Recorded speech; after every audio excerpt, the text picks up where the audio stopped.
Welcome to 2004 Podcast Odyssey. Welcome. I'm Javon Gordon. I'm Bobby DeVore. And we're doing a regular. Yeah. An old regular. That's what my mom calls it. An old regular? She's never said that before, ever. Your mom's gonna fix this in old fashion. Yeah. I will say, like... My mom does bartender tricks like Tom Cruise's cocktail. Your mom always seems to offer you alcohol. Yeah. Which I find funny. Knowing I don't drink. Yeah. I mean, you drink a little bit. Yeah, a little bit.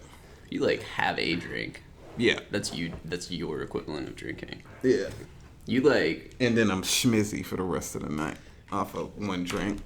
Act a fool, take my tits out. We've talked about schmizzy, right? Like, that's an actual term people use. I mean, I heard it in that Young M.A. song, and ooh, and I've been using it ever since. Yo, did you bite your lip? You got something going on with your lip? Probably. You have herpes? Shut the fuck up. No, genuinely. No. Okay. Bitch. What's going on with your lip? That happens. What is it? I don't know.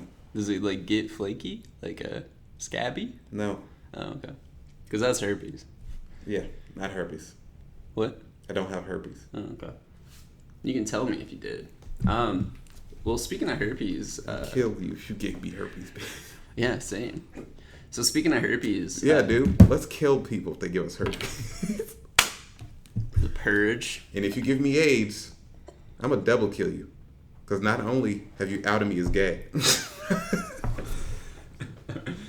SNL, hire me. Speaking of that... Good transition. Yes. So SNL hired its first openly gay male cast member and its first Asian cast member. Oh. The same dude. You didn't... Oh. Bo and Yang yesterday, as well as some white lady and some white guy. But we're talking about the white guy right now. Do you know how to spell his name? Oh, Bo Yang? Nope. No. Go back on Twitter anyways. On Twitter? Bowen.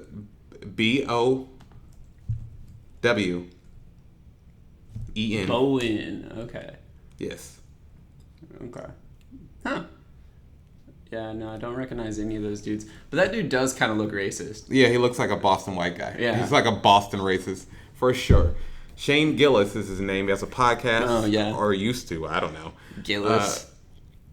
Gillis, yeah. It kind of sold me on it. All right. Major racist thing. Called Bowen and Shane's Secret Podcast, which is now very secret since they deleted all the episodes in anticipation that somebody would probably try to cancel them. Which they failed at because he was canceled within the day of his announcement. Because they found a clip of him doing a awful, hacky, racist bit on his podcast. It's from what you've told me of it, it's just not even funny. It's not funny. The bit is Shane and his co-host Matt, and his co-host Matt is saying, what's the word? Oh, MSG. MSG, yeah. Saying that MSG was invented by the Chinese to make food taste good. I mean, I don't know if it was the Chinese specifically, but like umami flavor. Isn't that naturally a cure or something? Yeah. Yeah, so that's stupid. That's what he said. And then... well, MSG is like the concentrate of it. Yeah. Or like a synthetic But he form. said they invented it. I mean, like... Fuck. They were... Asian people were the first to use it. I'm not 100% It's an ancient Chinese secret is what you're saying. See, that's a good racist bit. SNL, hire me. So Shane, and then Shane it's culturally said, relevant to like the older generations. Yeah, he said it's pop culture. Chinatown sucks. They built buildings weird in one part of the city. This podcast is based in New York. And then said, "Hey, fucking chinks live here." Ooh. And then he like did a bad Asian accent or whatever. Why? Huh? No, he was talking about talking with waiters at Chinese restaurants is impossible because they don't because their English is limited or whatever. Mm-hmm. And so it's just awful. That's just not even funny. It wasn't a funny bit at all. Also, he's talking a lot of shit when he kind of looks Asian himself. Listen, the Compound subreddit people have been making the same jokes about him. Last one saying he looks like he has Down syndrome. Yeah, he's probably made like They also like they found a bunch of other bunch of other copies of him saying offensive shit, which not that surprising. Yeah, based on that joke. Yeah, yeah, it's just like no, he's and people are like he's definitely hates. Was that because they're talking about an Asian person? Is that why they showed this Cole's Hat featuring Asian? No, I'm maybe, you know. I don't know. It's a possibility, man. Anyways, I don't think any of these people were particularly funny. Bowen started the new people they hired, just any of them. Bowen was hired last season as a writer. Oh, okay. Which makes me question how funny he is since he's been an SNL writer for a season. The only SNL writer that's been funny in the last couple of years is Julio Torres. Yeah. Who doesn't need to be on SNL anymore. Really? He's got a show on HBO. What's getting the a second show? season. Lots of Spookies. Oh, Lots of Spookies. Okay, I forgot he worked on that. Okay. He's a writer and he's a star. That would be the first. If they were to hire him as a cast member, he would be the first gay and Latino cast member, and the first born outside of the United States. Where was he born? El Salvador. Oh, okay. And he was raised there. He came to America when he was 22 or something. Oh, no shit. I've seen Bowen Yang stand up. He's all right. I don't really want to get in trouble, get canceled for saying it's not particularly funny.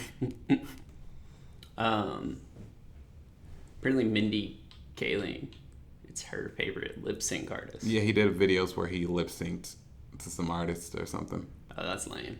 Yeah, that sounds so fucking lame. Is that all it takes to get hired on SNL? Dog, we would be killing SNL. Yeah, let's do just lip sync battles on TikTok or whatever. We would be... And then send him to Lauren. Yeah, we'd be the new... Who decides? I don't know. Honestly, SNL, I feel like I don't want to say, not forced diversity, but forced diversity. They're hiring people. Oh, yeah. Just for diversity's sake. Right now, yeah, because they were catching flack for it. Yeah. God, we sound like we're anti-PC bros right now. We do. I can't. But this is how it. Dude, if we did get hired by SNL, we'd be the new Beck and Kyle. We'll actually change things this time, though. Yeah. No, we won't. Yeah. SNL won't allow shit to happen. We'll just sway back and forth in all of our scenes. Yeah. And we'll do the same motions like Kyle does in every skit. Yeah. I love Kyle, but yeah, no, for sure. He's got this weird. I don't even know how to describe what he does. What he does in literally every sketch he's in. He literally, I think, dude. What? I'm about to open a bag of chips very loudly. Yeah. It's inevitable. Can we? Hold on. Don't pause this. Don't pause it for this. It does not matter that much. Dude, it's man, that's bad. Is it already paused? No. Don't pause it. Okay. Jesus. It's open now. Man. Let me get a grip of it. Huh? Let me get one then. You need to get a grip. No. Oh, these chips. No, in general. Get a grip. On life? Yeah. Okay. I mean, Grab the bike handle. What? Grab the bike handle and hold on to it.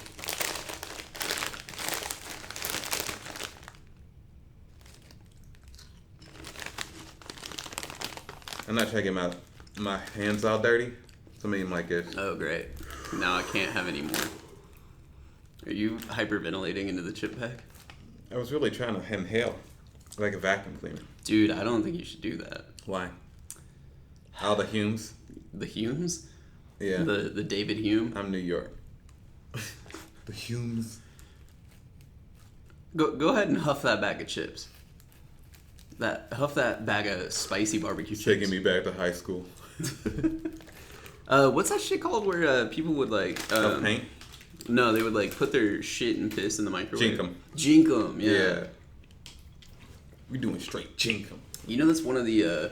It's an online skateboard magazine called Jink 'em. That's surprising. Yeah. Skateboarders have the sense of humor of toddlers. Yeah. That's why Bam's famous. Yeah.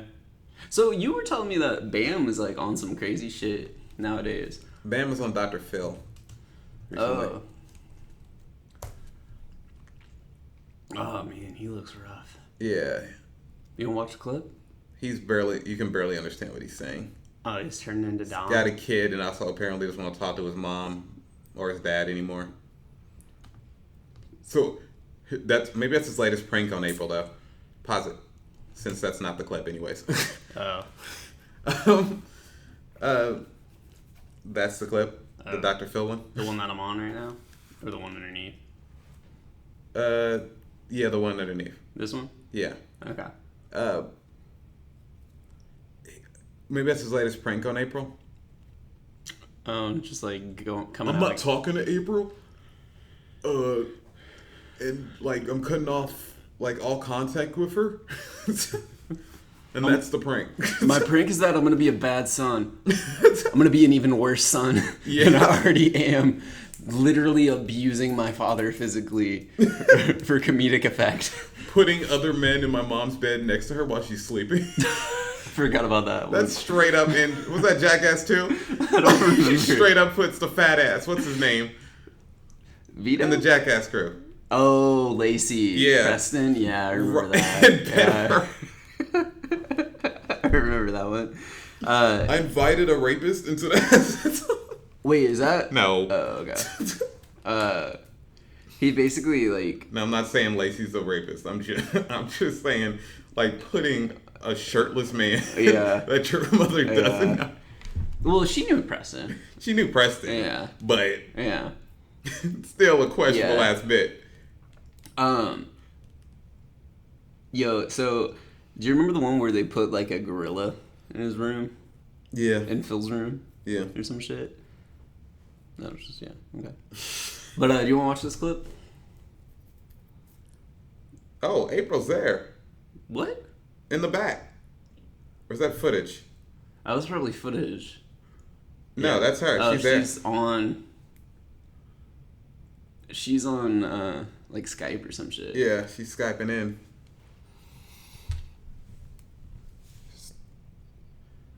Pause. So we can explain. Oh, so they're talking about CTE with him. Yeah, there's Dr. Phil talking with some brain damage professionals. Yeah. About whether or not how bad Bam's brain damage must be. It could be bad. You know, it could be the reason he's a drug addict and such a fucking mess in general. It can really fuck with you. Yeah, it really can. I mean, he did it all to himself. Yeah, no, it ain't football's fault.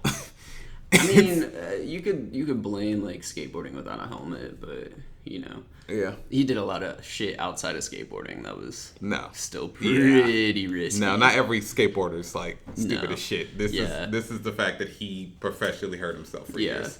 Like. That was genuinely what he did for a living. Yeah. Like, which made him a very rich man. Yeah. Very, very rich. And he was also pretty smart about shit. He, like, invested in recording, like, record labels and shit. It's questionable because he's kind of had his money stolen by a bunch of people in the years since. Really? So it's not really that smart.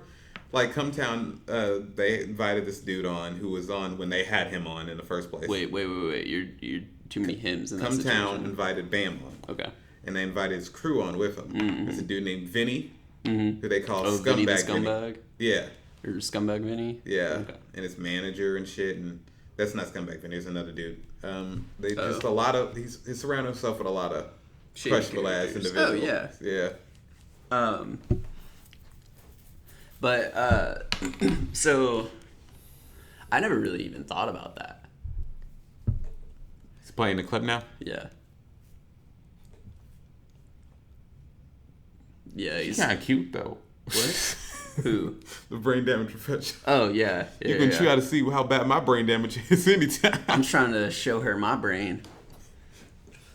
Oh, damn. Yo, Your brain just don't work. It's all mushy. I know, girl, but my dick does. I was talking about giving her brain. That was the route I was going down, but see, the one I was going down. Yeah, that was a weak. That was the one I was going down on. That joke for me, yeah.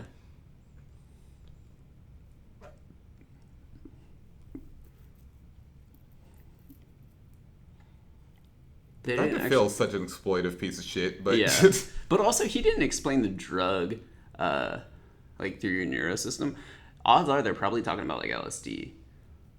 I don't know or what something he of did. the sort. He did a lot of drugs. Yeah, he was probably on like GBH or GHB, and other crazy shit too back in the day. Because I mean, this is like 90s, like crazy shit. 2000s.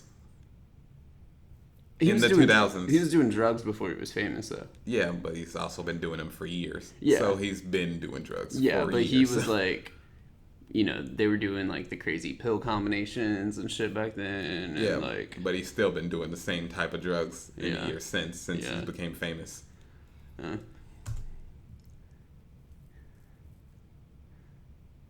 Was that his wife or ex? I think. It's simply not for you. Yeah. Whatever, babe. Dude, man. Go to rehab. Get your neck back. Yeah, for real. Dog, just... This could be you in years, Bobby. Yeah, for real. Bobby, you need to get off your drug. What drug? Food. You telling me I look fat? Yeah, that's part of a joke, but you don't look fat in real life. Is it genuine? Yeah. Because now I don't trust you. Why did you ever trust me? Yeah. Oh, he's on like... April, that's a prank. I was doing Whippets and Adderall as a prank.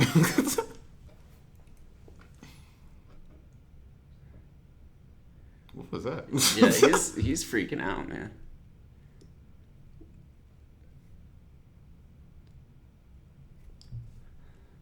That's sad as shit.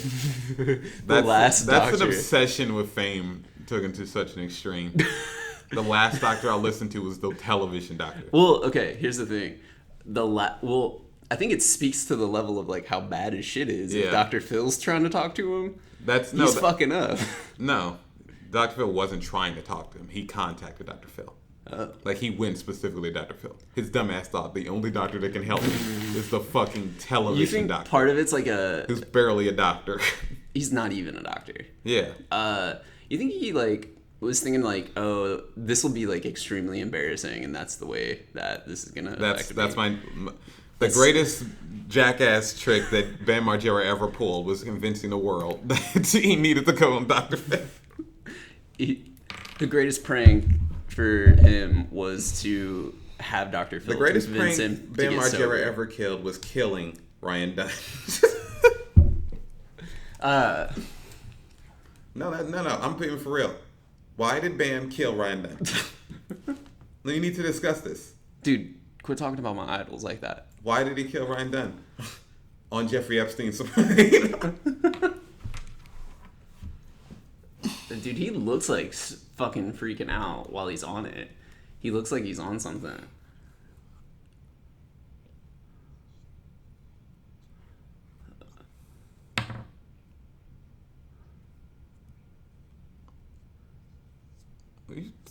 Why did they find me your celebrity? Of course he's going to help you. Yeah. Also, man, you're not a young man. Bam's far from a young man. He's like 40-something now. I think it's in mid-30s. He just looks like shit. No, dude. Bam's 40. He might be 40. He might be exactly 40. 42. Ah, fuck. He's 39. You're right. Go fuck yourself. Yeah, he looks like shit.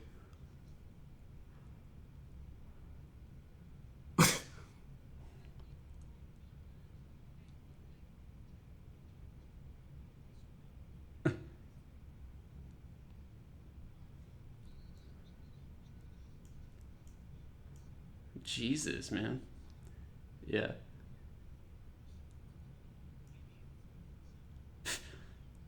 He did 50 shots of tequila.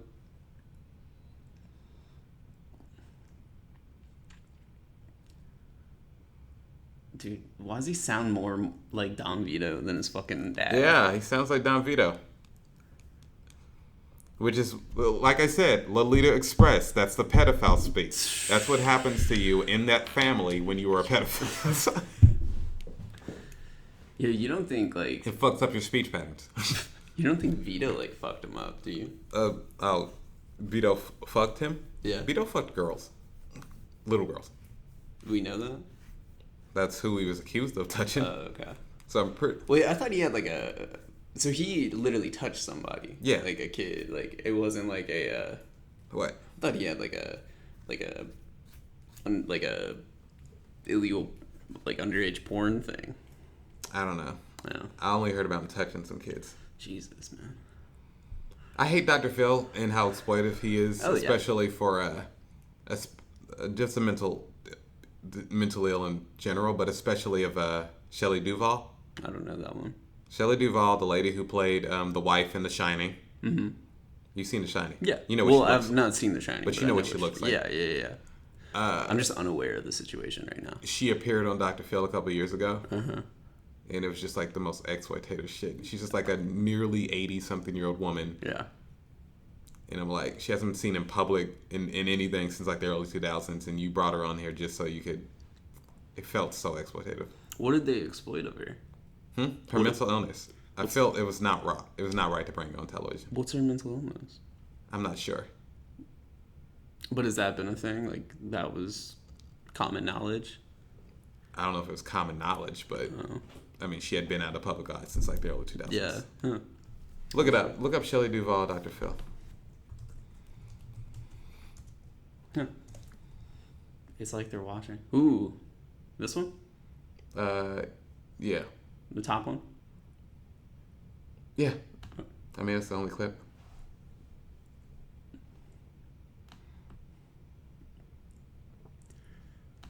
Is she 80? She doesn't look 80. I said nearly 80-year-old woman, and I don't know exactly what her age is. It's something along that lines. Bruh, probably just the 70s. I'm thinking like 60s at max. Look up how old she is.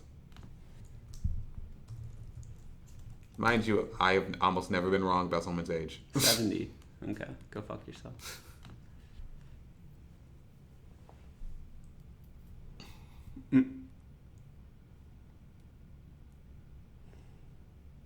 All right, stop playing it. That made no sense. Yeah. What she was saying. Which is probably why people were like, this is exploitative. Yeah. Just that's like, fucked up. Just hearing a... This is E.T. Canada. Celebrities criticize Dr. Phil for exploitative Shelley Duvall interview. Yeah. Damn. All right. Huh. Oh, Jesus Christ. Angry soy boy. Jesus, man. That's just like alt-right shit. Yeah, I know. Why is that coming up, though? I don't know. You're a young male. We fit that demographic. You do. Oh, yeah. That shit don't show them out. Yeah. You're exactly the demographic of the average PewDiePie fan. Like, speaking of PewDiePie. Oh, what's going on with that? I'm not he really... was supposed to give a large donation to an anti-Semitism fund. Wait. An anti-Semitism fund or an Anti-Semitism. An anti-Semitism fund. So, like a Semitism fund? Shut up. He was supposed to give... A pro-anti-Semitism fund. No. Okay. And his fans got mad at him. A fund to fight anti-Semitism. Yes. Okay, all right. And his fans got mad at him. Why? So he retracted it. Why'd they get mad at him? Because they're racist. Because he straight up got alt-right fans. Can I get another chip? I haven't even had a chip. Yeah, dude, eat a chip. You're not you when you don't have a chip. Just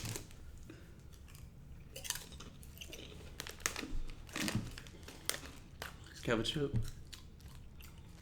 Jesus, man. Doing an awful lot of visual comedy for an audio podcast. All right, enough of this. Stop. This isn't ASMR. This is Let's talk Joker. Oh, the movie? Yes. So, Shout out to Grippos, man. I know this has been talked before in like every other podcast because we relate to everything. Yeah. Well, you're late to everything. Actually, I should take that back. I'm late a lot. Yeah, I don't know what the fuck you're talking about. Yeah. Is that racist? We're I'm black? equally as late. Because I'm early for everything, actually. No, you're like... You are like normally on time. Or a little bit like late. For this, maybe. Oh, okay. Racist. Anyways, Joker is coming out next month on the 3rd. Yeah. But for a couple weeks now, people have been complaining that it's an incel movie because it's about an alienated white guy who starts doing crimes and shit. The movie, which seems like it's a tribute to Taxi Driver in Kings of Comedy, which was an early 80s, also Scorsese movie about an alienated white guy played by Robert De Niro. Yeah. Because Robert De Niro plays a role similar to it. Not actually similar. He plays a talk show host. Robert De Niro. Yeah. In Joker. Joker, yeah. He also wanted to be he was a comedian who wanted to be a talk show host in King of Comedy. Yeah. Who kidnaps a talk show host. That's like what King of Comedy is. Yeah. And it seems like it's more as a tribute to those movies. Mm-hmm. You know, it really pissed me off when somebody described Taxi Driver as an incel or like influence movie or origin story movie. I'm like, it's the same shit when calling Lord of the Flies a parable about toxic masculinity. It's like these terms didn't exist when these things were created. And I mean, like, there's something to be said. There are like things you can kind of talk about toxic masculinity with Lord of the Flies. Yeah. But it's not. That wasn't what it was meant to be. No. And if it was, and the movie's about an alienated dude, incel who. Joker. Taxi Driver. Yeah. Then he wasn't like he did. The character had a general hate for society. Yeah. It wasn't specifically woman aimed. Yeah. At no point did it become specifically woman aimed. He just kind of hated everybody. Yeah. He was also a racist. Yeah. Character Travis Bickle, the taxi driver. Mm-hmm. There are characters that do hate women in Taxi Driver. Yeah. Specifically a character played by Martin Scorsese who gets in the back of his car and goes on this monologue about how much he wants to kill his wife or whatever. Yeah. Maybe you can find the scene. Well, we can probably find the scene. Find Martin Scorsese Taxi Driver. Actually, it's the director. Yeah. Maybe you can find it. Let's put that in. How do you spell Scorsese?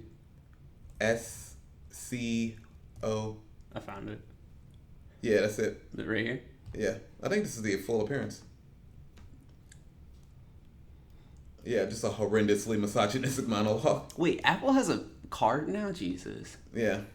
It's been on my phone for a while. Like the app? Yeah.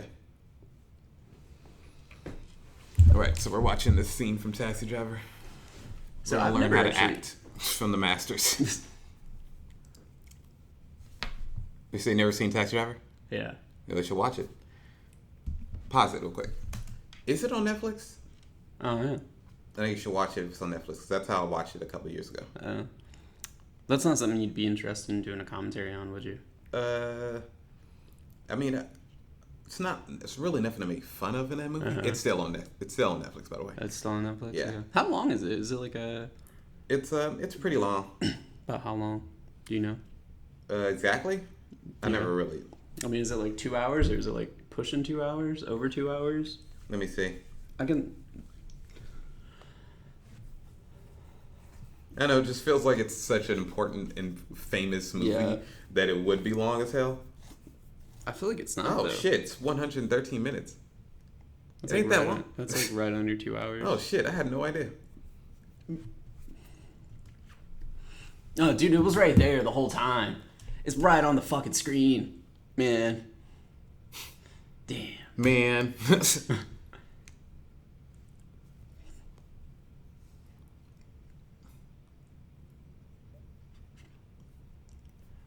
Dude, fuck this dude. Taxi driver. I mean, Scorsese in real life is like a film nerd. Mm-hmm. He probably is a nice dude. Probably nothing like this character.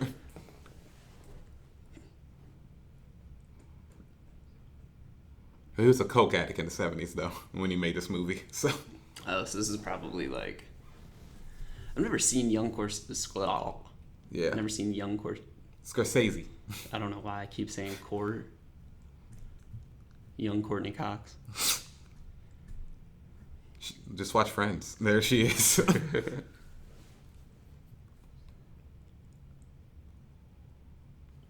You see that birdie in the window? He's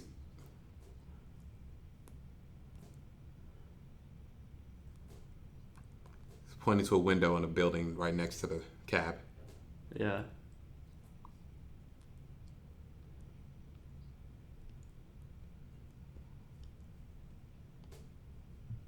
The woman in the window. Is that his wife?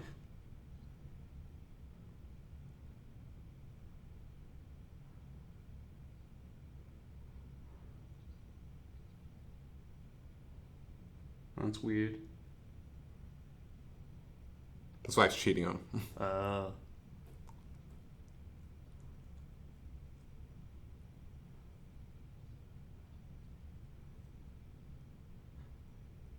Oh. I didn't know the character was racist. A little surprise for you. Yeah.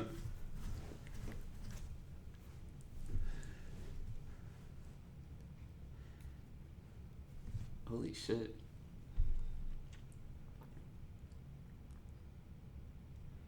He seems like he's coked out. The character does. Yeah. Yeah, I give him credit because Scorsese doesn't act much, but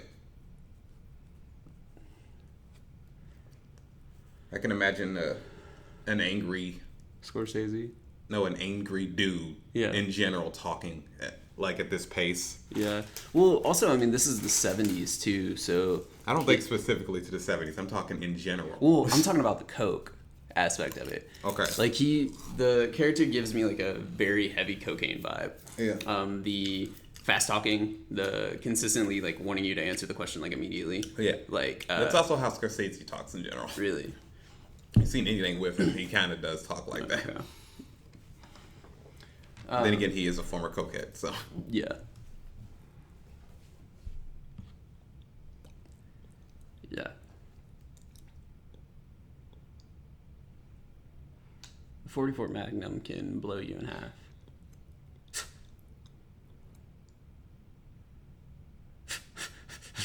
Kind of funny. In the darkest way possible. Yeah, imagine, it seemed like he was pitching that. Hey, dude, you should see what a 44 Magnum can do to a woman's pussy. Yo, hear me out. Here's my YouTube video pitch. Try Guys video. 44 Magnum. Instead of Pepto, what are those things called?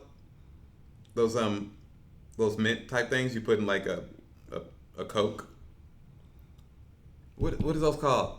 From the 90s. What are they called? Say it. I'm not gonna say it. You should know it. I don't eat those. Mentos. Yeah. Yeah, what? Diet Mentos Coke. and a Coke? Diet Coke. A 44 Magnum. Pick a woman. Just point her out in the street. We'll grab her. 44 Magnum in the pussy. Blam. Yeah. How's about this? Guaranteed 1 million views. Higher than Gangnam Style. Live link will crash. We'll go YouTube Platinum. We'll go YouTube Red.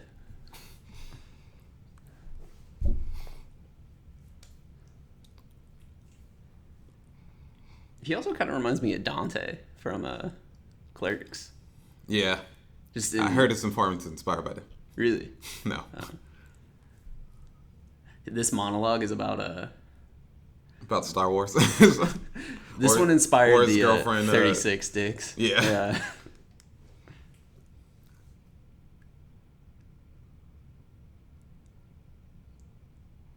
We don't really learn if he actually did it, though.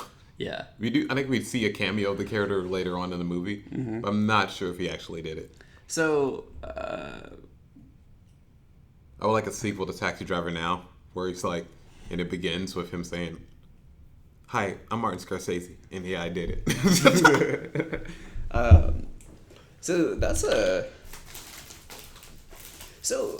Taxi Driver's like, one, the character is a sociopath, right? Just on his own. Yeah.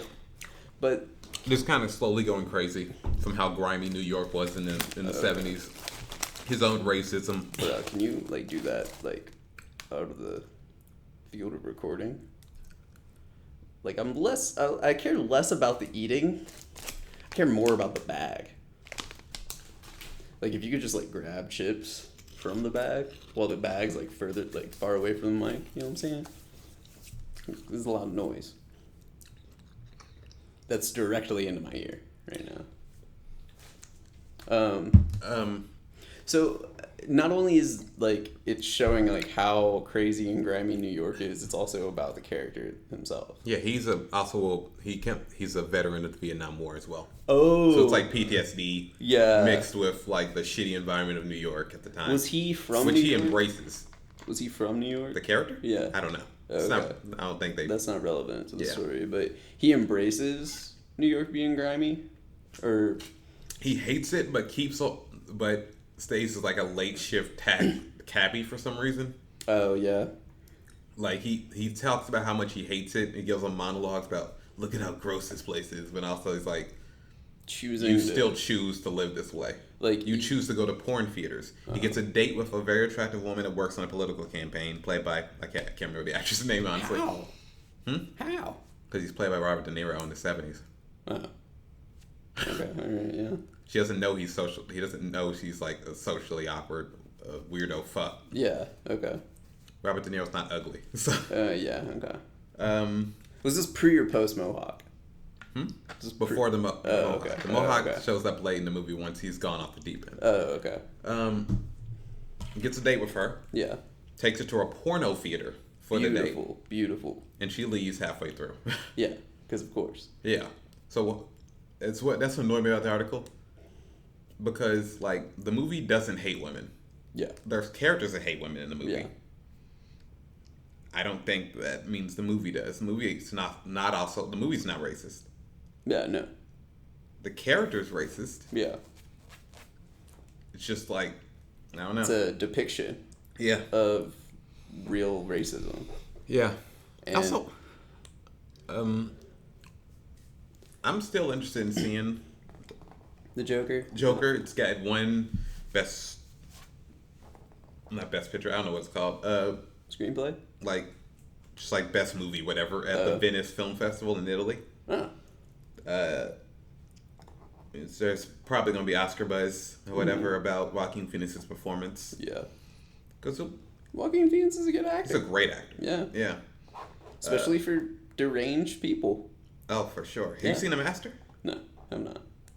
I think you've showed me clips. I think it's on Netflix as well. So I'm interested in it just because, like, I want to see the backstory of the Joker. I don't know the backstory of the Joker. Oh, there's like... I know it's been covered. This is a specific this is a new one. This isn't any of the comic book ones. No silly shit. This is supposed to be a serious, grounded thing. Okay. The Batman's not in it. No other villains are in it. It's just the Joker. Yeah. And it's a one-time movie deal. Does it allude to Batman? Maybe. I haven't seen it. Well, yeah. It's... the closest it comes to in terms of Joker origins is the Killing Joke origin. Oh, okay. In the late 80s, the greatest comic writer of all time, Alan Moore, wrote The Killing Joke. It was a story where a Joker kidnaps Detective Gordon and and makes him watch a bunch of fucked up shit. Mm-hmm. Like Clockwork Orange style. Yeah. He also intending to kill Detective Gordon's daughter. Yeah. Lut- uh, and we also learned Origin's backstory and the reason why he's trying to. Whose backstory? The Joker. Sorry, I said Gordon. You said the origin backstory. Whatever. We learned the Origin's backstory. We learned the backstory about the backstory. We learned the Joker's origin. Him telling a story to Detective Gordon, explaining why he's doing what he's doing to him. Yeah. Which is that he thinks that anybody, after having just one really bad day, can go crazy like him. Mm-hmm. And we see that he used to be a comedian. Yeah. Who just had a really bad fucking day.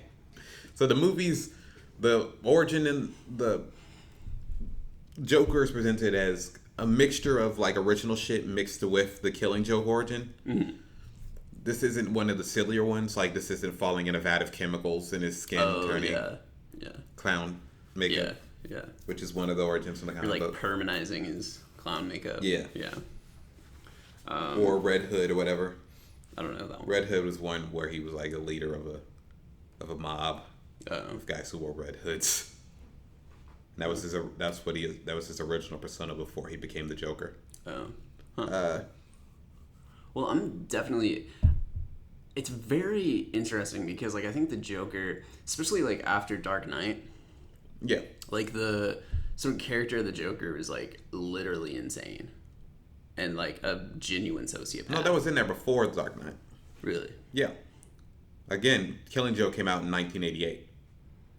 Oh, okay. I'm thinking like less about the comics, is why. Yeah. Because I'm not well informed about the comics. The character's been insane for years. Yeah. That's just the best performance of the Joker so far in movies. Just is. Yeah. Which is why it became a cultural phenomenon, and people became obsessed with it, and people became cringy about it. Yeah. And alt-right people became cringy about it. Like, I think that there's like a whole lot of like self-identification with the Joker, because I think everybody kind of has that sort of, maybe not everybody, but that whole like, you know, like when you were a kid, you thought about killing everyone in your school. Like, no. Really? Okay. I said shit like that while walking to my class. Really? Huh? Yeah. You thought about like, man, I hate all these people. Like, yeah, I thought about that. Like it never. You can see the line of logic, right? Like if you're desensitized towards shit, I mean, it really appeals to like kids like me, because I mean, I felt isolated. Yeah. In school, and I hated everyone I was around. Yeah. I thought I was better than everybody else, and. So there were like points where it was like, yeah, I'm gonna fucking like, you know. Did your dad have a gun around the house? Yeah, I didn't use them until I was like 14 or so. My dad never had guns around the house. Really? I've always felt nervous and weird around guns. I get that. So a lot of my friends at the time back then were actually gun enthusiasts and like were very safe with guns, and like taught me a lot about gun control. Or not gun control, but gun safety. Yeah. And like when I say they were like very safe, like one of my friends was so particular about it. He started carrying a gun to sort of protect himself from like crazy shit because he'd been through some shit. He had like been shot at before as a kid. He had like, you know, been in really bad situations, and he also had a temper. And when he started carrying a gun, it leveled him out because he knew he had that power on him to like really do damage, and he like didn't want to do that. Like he pushed that to the far extreme, so it kind of leveled him out as a person. Like I'm talking about a man that like put a dent in a steel fender on his car with his fist because his girlfriend was like being shitty one day. Like would get upset and like beat the shit out of stuff. Yeah. And then like that all stopped when he started carrying a gun. Yeah. It like became like he became a lot more responsible, and like he was really cool. He would like, you know, come in to his house and the first thing he would do is unload his gun and set it down. Yeah. And he would like in certain situations he would like set his gun down with his ammunition next to it. That sounds like a good gun owner. Yeah, like a very safe man with it. So guns started to be a little safer in my brain. But like when I was a kid, I shot a BB gun, And then I didn't shoot a gun until I was about like 14 years old. And then, and like the guns my dad had, well, he still has them, but the guns that they had are like hunting style guns, like not assault weapons and shit. No handguns. Except my grandpa had a handgun, but it was only a 22. And It's a 22. Go ahead. And a 22 is like a very small caliber. 22s, they're not meant to like go through you by any means. 22 shorts, the short version, is supposed to have enough power in it to pierce the skull and just like rattle around in your brain and fuck it up. Anyone have a "You Feel Lucky" punk gun? Yeah, actually. I mean, it wasn't like exactly it, but it was the same caliber. We called it the... Did anyone shoot Nerf guns? Not in my friend group. In my hood, they shoot Nerf guns. I actually, I got shot with a modified Nerf gun not too long ago. How did they modify it? More industrial spring, like more powerful Did it hurt? spring. Yeah, a little bit. It wasn't terrible. It was also like the lowest powered one he had ever done, but like one of the lower Why did he shoot ones. you? What? Why did he shoot you? Oh, I told him to. Oh. That's the only way you understand how powerful a Nerf gun is. No, but I mean, I wouldn't do it. I don't Really? care. I don't give a shit. Don't shit me with shit. I had told him to. I don't have the jackass urge in me like you do. Okay. So. All right, yeah. Well, I knew it wasn't gonna hurt that bad. It was like it didn't hurt immediately, but it stung for a couple minutes. I love how you just doesn't everybody think like a huge jackass fan at all times? Well, like that's a thing though, man. Like that deranged style. Like I've definitely been like having a bad day and like thought some dumb shit as a kid, but then you realize that those thoughts are, Bad. They're bad and they counteract how you actually feel. It's just anger. Yeah. And like that's something I grapple with a little bit. Even today, like You should go on incel forums and try to help those kids out of that bullshit. Maybe. I've thought about I've actually been thinking about doing like substitute teaching or some shit, and like maybe trying to get on in the school, because I feel like I appeal to like young white dudes. You know what I'm saying? Like they trust me and shit. What about non-young white dudes? What about them? I mean, like I still, there's some relation, kiss. but I feel like those angry white kids, those angry white dudes. Sorry, I can't help you right now, Jamal. I gotta talk Billy down from going bowling this afternoon. If you catch my drift. For Columbine? Yeah. They should use that term now. Bowling? Yeah. Yeah. Dog, I really wish you would quit doing that. What? Mainly just the bag. I wish you would stop talking about it, just talk about something else, because I'm going to continue eating. Okay. So, I'm interested in the Joker movie, most definitely. It looks good. It looks really good. Especially, like, I like that, well, Scorsese, like, produced it, I'm just right? complaining about how the white ladies were just being annoying about it and going yeah. to cause people to shoot people and just like annoying film critics and shit. Yeah, that's not, I mean, look at... Like, people make things all the time and they're misinterpreted all the time. You can't do anything about it. Yeah. And I think that, like, we already have a problem with it. Yeah. And I think that this... The same thing as violent video games cause. Yeah, so. exactly. And I think that this movie is, like, a representation of, like... In fact, let's watch the trailer. I think that the movie is probably, like, a representation of, like, the... how ridiculous that is. Like, to, like, have a bad day and then go and kill people. Like, how deranged you have to be. Yeah. What is it called? They just call it Joker. Just Joker, not the Joker. The Jockwee? Why do you keep on talking about My hand was on the wrong thing. This one? Yeah. The final trailer? This is it in terms of trailers. This is the last trailer ever. So he's like messing with the kid. Aww.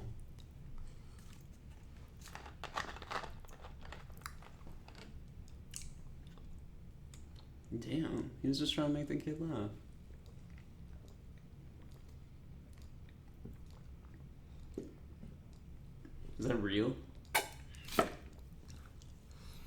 He's a clown.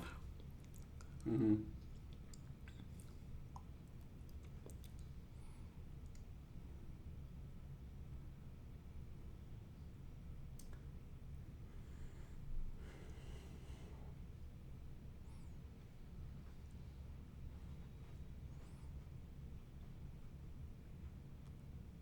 Damn.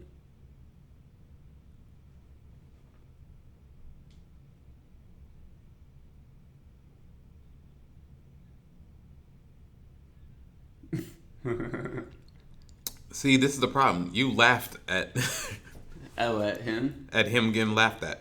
Dude, okay, and I know we've talked about this before, but like I really love the fact that there is subway graffiti in this movie. It's set in like the 70s and 80s in like a New York type city. Yeah, and that's just cool to me. Like, okay, it's cool to see it because like they made like, you know, stainless steel trains and they like buff them and yeah, like subway graffiti's dead in New York. So R.I.P.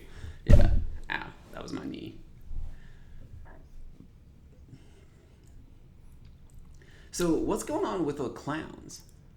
What's going on with the clowns? He's a clown before he becomes the Joker. He's No. Like right here, where like the clowns are like protesting. Like, I think this is after he started his movement for crime. oh, so now he's getting like These are members of his little cult of the Joker. that he like sort of inspired to dress like clowns. okay. It's not like an active cult. I haven't seen the movie, man. This is just guesswork. Oh, okay. Why does he paint his tongue too? That's weird.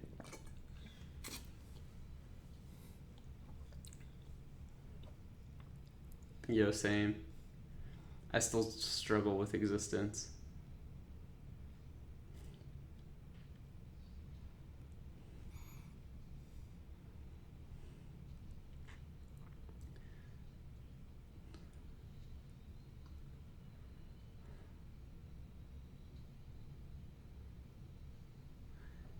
Dude, I want to see this.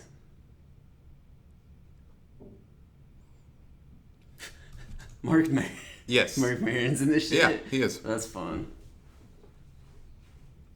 I promise you he will probably have like one or two comedic lines, but don't expect him to make you laugh throughout the entire movie. Also, though, I think that the character that he looked like, he's well suited for. What? Like, I'm gonna skip back real quick. No, I know what he looks like, but what does he look like, to you?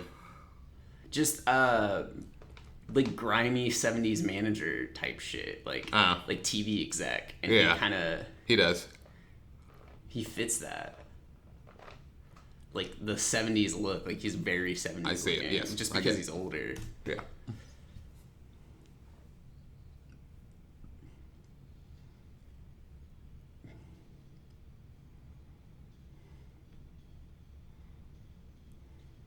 Man, smoking's cool. Shut up. That's what this movie is about. This movie that's the real bad message this movie is spreading. Smoking's cool. Also, like, he looks like very much so. Joaquin Phoenix is very scrawny in this. Very skinny. He's going for that. Yeah, I know, but like, man, I want to do that. I want to get that skinny. I just want to look unhealthy. Don't say that. Nah, dude. That's a...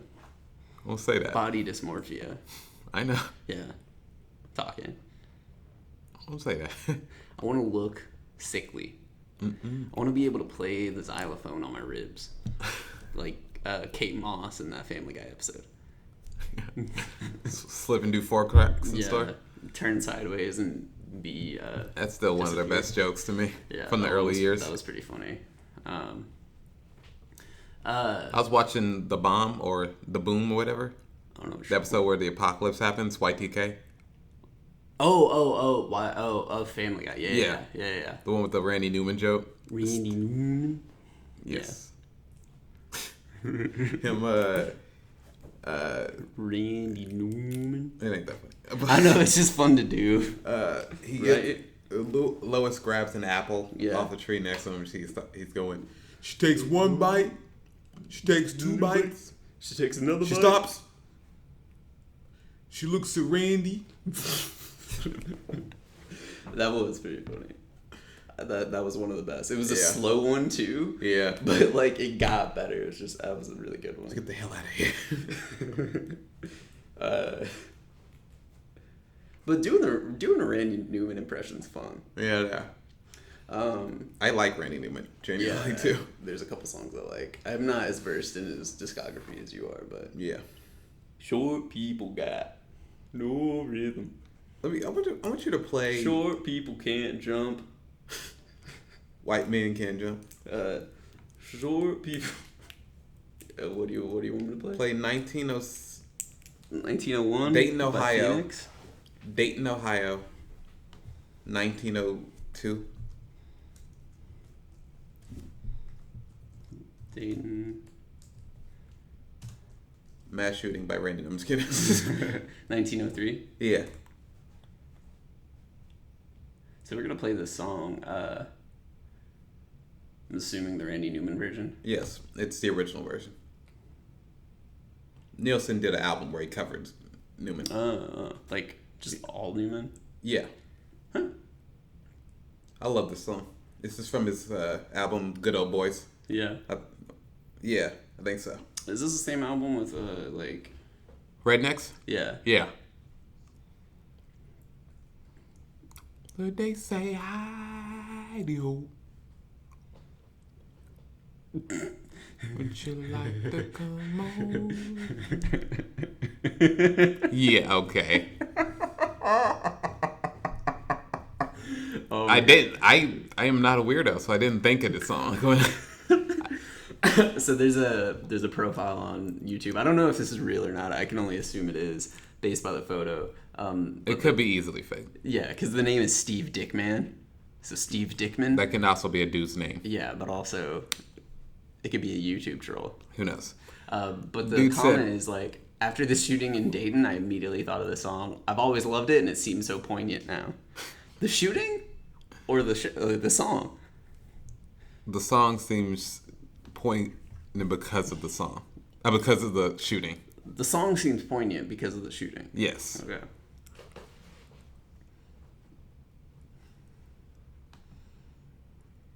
Is it just like, what's the What? what's the sort of message of the song? Is it just about boring shit in Dayton, Ohio? It's just that time was. It's just saying. It's more like a simpler time song. Mm-hmm. Things were simpler in Dayton, Ohio in 1903, which Randy Newman can't confirm because he wasn't there. Yeah. I can't confirm. You weren't born. No, nor was Randy Newman. Really? Oh. When was Randy Wait, Newman no, born? pause. No, pause. Did you really think this nigga was born in 1903? I don't know, man. He's old. Oh my I don't know how god. old he is. He's a baby boomer.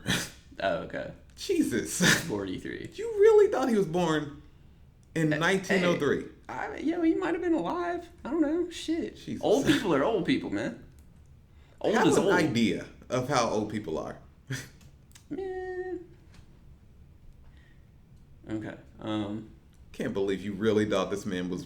There's no way he would be alive, still making music, if he was born if he was around in 1903.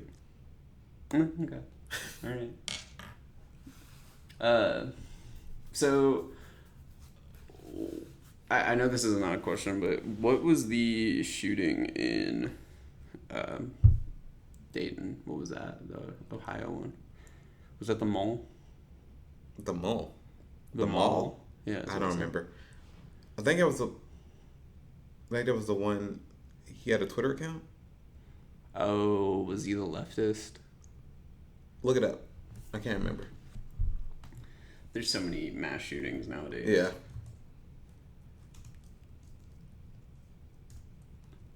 He actually heard the song and.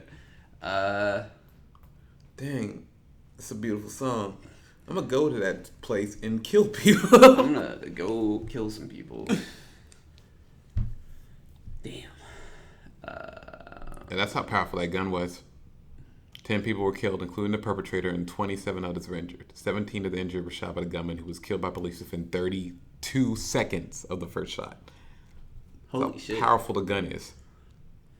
I don't know if that's like about power, but how frequent it can shoot. Yeah, that's the power of the gun, how frequent it could shoot. No, the power of the gun refers to like the speed and like. That's what I said. The speed. Propel. Yeah. No. The speed of the bullet. The bullet is about power. The speed of the firing is about the gun. Okay. So I'm saying that the gun is like. That's a powerful gun that people shouldn't have. This is kind of pedantic. It is. You're being really pedantic. But like, it's the difference in like having an understanding of guns and like speaking about it in like common vernacular as well. So I don't give a shit about guns. I know, but like it's just a kind of inaccurate thing to be said when you talk about guns like that. I still don't give a Yeah, shit. I know. But that's why I called it pedantic. Jesus, man. He killed. Go to the perpetrator. I'm trying to figure out which one it was. Yeah, that's the dude. That's described himself as a leftist. Man.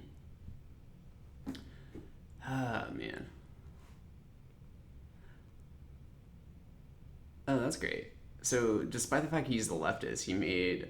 Yeah, I already told you about this.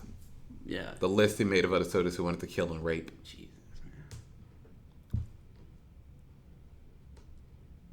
He had planned to shoot up the school. Porno grind? Yeah. That's great. A genre which is described as misogynistic and male-dominated. Yeah, it is. Really? It's grindcore.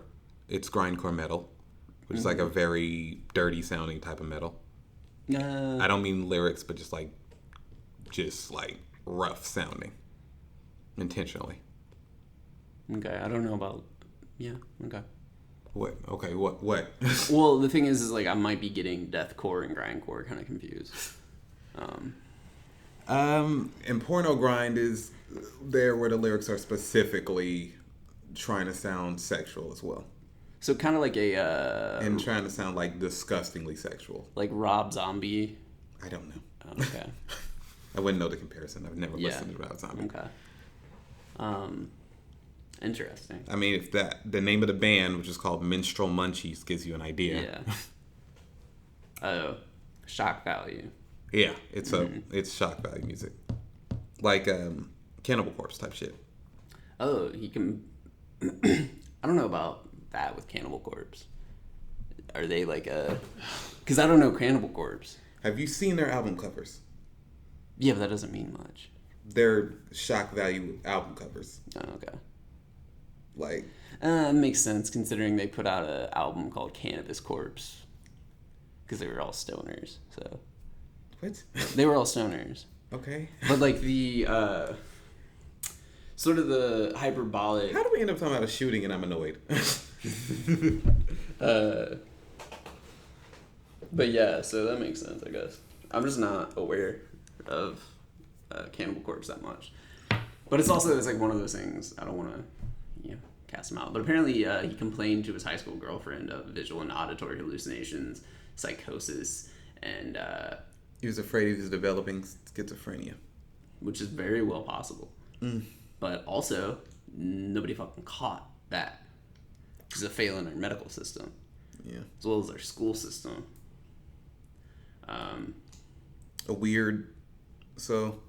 This is probably a bunch of other dudes like him, though. Oh, of course. A dude who self-describes as a leftist, but is also... a sociopath. What? Yeah, shit like this. Not just some white dude. Were you checking him out? Nah. He's right over here. Yeah. He just looked awkward. I thought he was going to come in. He looked in the room. Oh, okay. You did the up-down on him, so... You did the up-down on him. Yeah. Or the down-up on him, I guess. So he was wearing body armor and a mask. He was under Armour. Just Under Armour. in a Joker mask because he had already seen the movie. It leaked to him first. He got a Russian. So damn, it already inspired the shooting. I'll take all back everything I was about to say.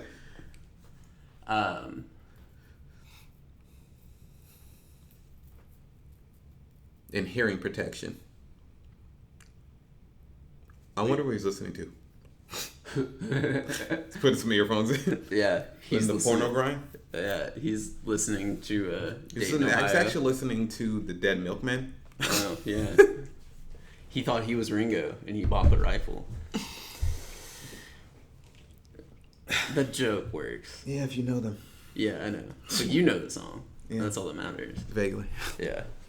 Damn, dude. It's very. Oh, dude, the Pope talked about it. Where? St. Peter's Square is where he talked about it. And in which he condemned attacks on defenseless people and said he was spiritually close to the victims, the wounded, and the families affected by the attacks that had bloodied Texas, California, and Ohio. Mm. Did you hear about the most recent shooting in Texas? No. What happened? I didn't look at the details. Again, I'm going through that cycle where I'm kind of just like letting it ride out. Well, not right out. No, I'm just kind of so, you know. Oh, you're talking to Odessa? The one that happened like 2 weeks ago? Yeah. Almost to the date. In Midland, Odessa? Yeah. It's just one where I'm just like so numb to it. Uh-huh. Numb just because it's just happens so often and nothing's done. So 25 injured, 5 killed on Interstate 20. It's insane how many shooting articles there has to be on just about shootings that happen in the United States. Dude, this is the list. God damn. Goes back to the 20s. They've increased in years since. Yeah. I mean, they have a graph from August 5th, 2019 on Wikipedia that shows the deaths from mass shootings and like up until about like mid 2000s. It's like kind of calm except for like 86, which I think was like that was when that dude was at Texas A&M and had like he was like on or Texas Tech or whatever. He was on the tower and he was like just sniping people. But there's like a major, the year I was born there were no mass shootings. Huh.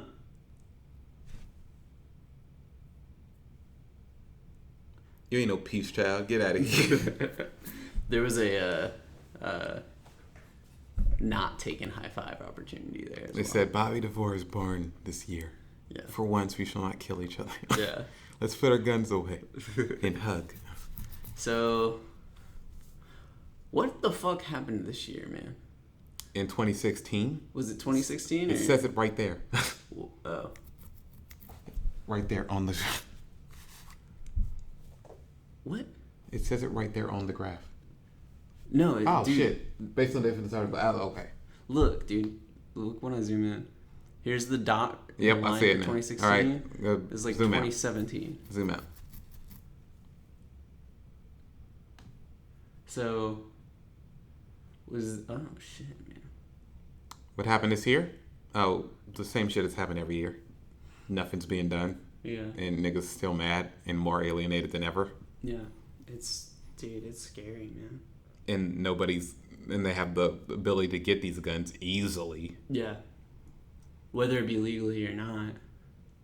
Shit's easy to obtain, man. Niggas shouldn't have these guns. No. None of them should have these guns. And, like, we should definitely be controlling these guns. Dayton shooting, this dude shouldn't have had that gun. Nobody should have these guns. Nobody. I don't give a shit. No normal citizen should have these guns. I don't even think... The military shouldn't have these guns. Fuck this shit. Yeah, because, we shouldn't be going to war anymore. But, fuck, man. It's like, unnecessary. Let's talk about some lighter. Yeah, okay. Let's eat a light meal. Eat a light meal? Yeah. You gonna prep a salad for us? All right. What salad are we eating today? Let's talk about the horny thing. What horny thing? Oh, horny Twitter? Yeah. The tweet about What are you talking about? A lady who goes by Gay Foreskin Extreme on Twitter. That's her current name. Beautiful. What is it? Who? That lady. Gamer Extreme? Yeah. You Foreskin Gamer Show. Okay, I got confused. Way wrong, man. Whatever. I'm gonna follow him. Go down. Mm-hmm. Keep going. Mm-hmm. Keep going. All right. Keep going. Mm-hmm. Keep going. I don't know how far down to go, man. Yeah, she tweets so often. Yeah. Oh, what happened to the honey? Oh, that's gone, I guess. Is it? Damn. What is up with this, like... Oh, she thought it was funny. That's why she tweeted it. It's just a bunch of... All her tweets are jokes. No, I get that. What is up with the existence of this for her to tweet it? Just all these fucking... Yeah, that's a fetish that people have. Oh, just boob? Just like big... Boob ballooning? Yeah. She's just making fun of that boob. I mean, that fetish. Mm-hmm.